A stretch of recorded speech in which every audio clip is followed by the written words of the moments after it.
Namaskar. Interesting news coming down the pipe. Trump has settled for $16 million with CBS on a lawsuit that he brought against them in a court in Texas. And he was joined by a congressman from there. And it is believed that the settlement amount will go towards Trump's future library, presidential library, and so on and so forth, that he would not benefit, nor will the congressman who got the suit. What was this all about? Well, there was an interview, or probably two interviews, on 60 Minutes with Kamala Harris, but there was something else that was technical about it, that this was before Trump won in 2024 November, that basically looked like misleading advertisement, and this is what Trump went to court against. Initially, he demanded $10 billion, then he upped the ante to $20 billion by threatening to bring a federal lawsuit on top of the Texas lawsuit, and finally he has settled for $16 million. Well, this is the story as far as Trump winning against CBS is concerned. Now, based on the coverage of the Iran war by CNN and New York Times, he's threatening to sue them again. And I'm going to talk to you a little bit, just 2 slides, to tell you what exactly is the crux of the problem here and whether he's going to succeed in this against CNN and the New York Times. Here we go. Let's take a quick look at the slide deck.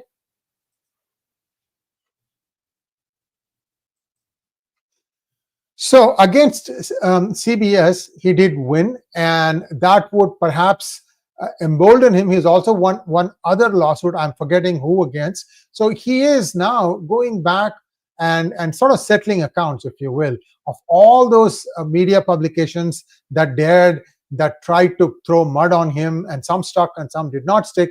Now he is taking revenge, redemption, whatever you want to call. This is what is happening. So what happened in the case of war coverage by CNN and New York Times? Well, what Trump's lawyer has done is he has sent a legal threat letter demanding retractions. That means I take back what I said, wherein the coverage where Trump says that this coverage was false, defamatory, and unpatriotic.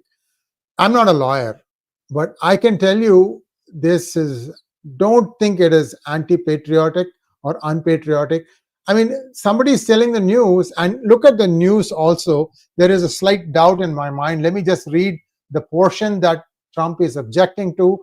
Both CNN and NYT, by the way, first response, fired back with 0 apologies and 0 retractions planned. Now, the problem is, he said that he took objection to the fact or to the news that they reported saying Iranian facilities weren't completely destroyed. Tell me something, guys.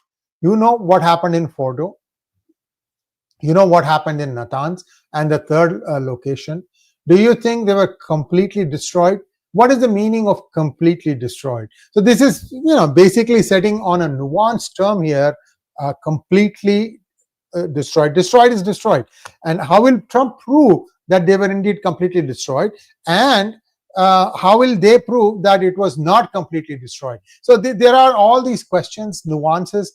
I don't know, but in the past I've seen the news media organizations put up a front only to cave in later when something else goes wrong or something happens in the back room dealings where they figure that they don't have a case and they do settle. So he's specifically targeting CNN's Natasha Bertrand, that she be thrown out like a dog. Strong words for a president, I would say. Excuse me.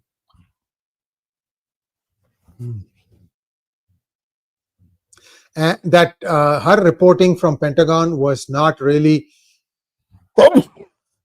accurate and was based on preliminary intelligence assessment, not the final one. Now, there are people who said that no, there isn't much evidence that it was completely destroyed, and there are people saying that no, the destruction is complete.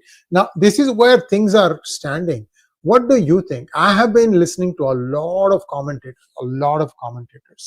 and one of the things that's coming through is that United States and Israel made their intent clear that they were going to take out the Fordo facility, maybe 2, 3, 4 months ahead of time.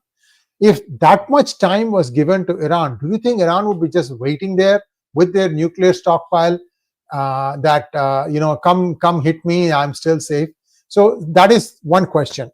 Let us say that they tried to move. Would the United States or Israel not have known that by looking at the satellite footage? So is there a wink, wink, nod, nod thing going on here? Because we do know that, and I said this thing, not many people have observed this. I said that Israel was tired. They started fighting from 7th October 2023. We are now in 2025. They're almost 2 years into war. Small nation of 8 million people, where almost everybody is conscripted one time or the other in their lives. They can join the army at a short notice, get trained, get in shape for fighting, whatever it is. So is this something that Israel wanted? So there are some views that Israel was tired, Israel wanted a ceasefire, and that Iran was actually starting to stand up to Israel's incoming attacks, and that because Iran had known that US was going to send in the B-2 bombers, that they did not turn on their air defenses, on nor did they try to intercept them. So if Iran was willing to take a hit on Natanz, which has 15,000 centrifuges, and Fordo, which has 2,700, these are operating centrifuges. Natanz can have up to 50,000, 50 centrifuges. These are big circular tanks. So would Iran still take that kind of a loss? A lot of questions here, and still nobody knows who is in power in Iran. Are the Ayatollahs still in power? Also, one other important topic or fact that we may have missed out. Why did Trump say we will spare Ayatollah Khamenei? Well, it is because he's the equivalent of the Pope for the Shias. He is the supreme Shia leader. So if you do something like that, a lot of people are going to take very strong objections to. Many regional countries could also start screaming bloody murder. I don't know. I'm just saying that I'm thinking loud here.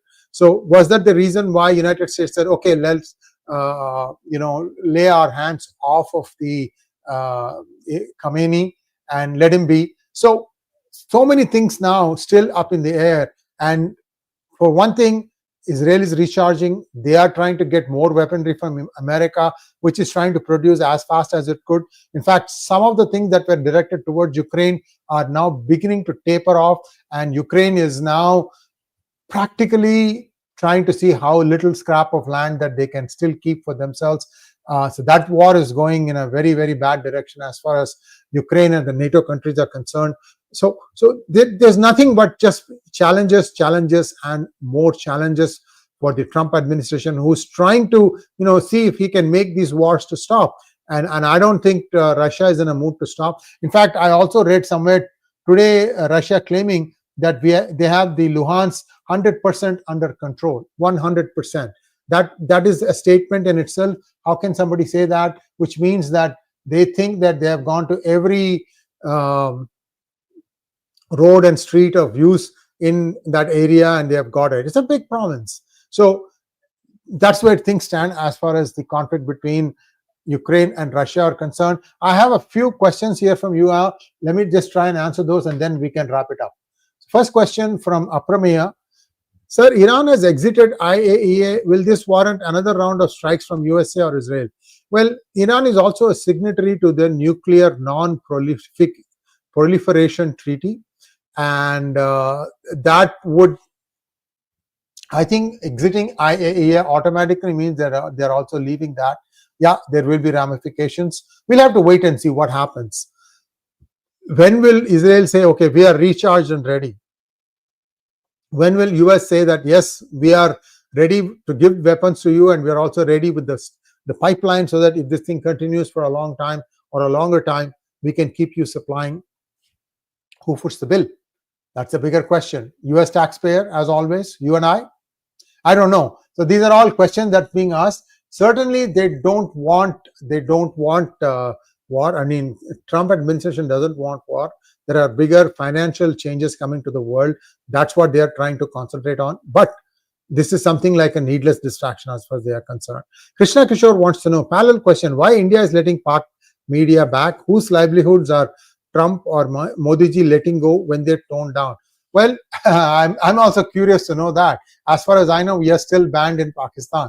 So if one, YouTube channel can wreak so much havoc there, just imagine how frail these people's egos are in Pakistan. And as to why India is allowing it back, I don't know. These are all, sometimes Tom and Jerry cat and mouse games where they may be trying to do this thing just to try and get something else from Pakistan. Who knows? I have no clue. These are diplomatic things that, go forward, come back, that sort of stuff. CNN, on the day USA hit Iran, was threatening USA on behalf of Iran in their news. Did this trigger Trump? Well, a lot of things trigger Trump.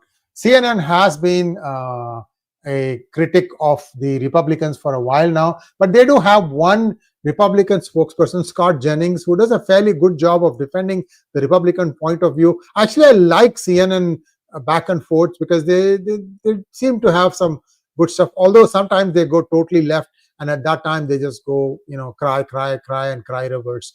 Thanks for watching. Please like, share and subscribe to our channel. Don't forget to click on the bell button for notifications. Namaskar.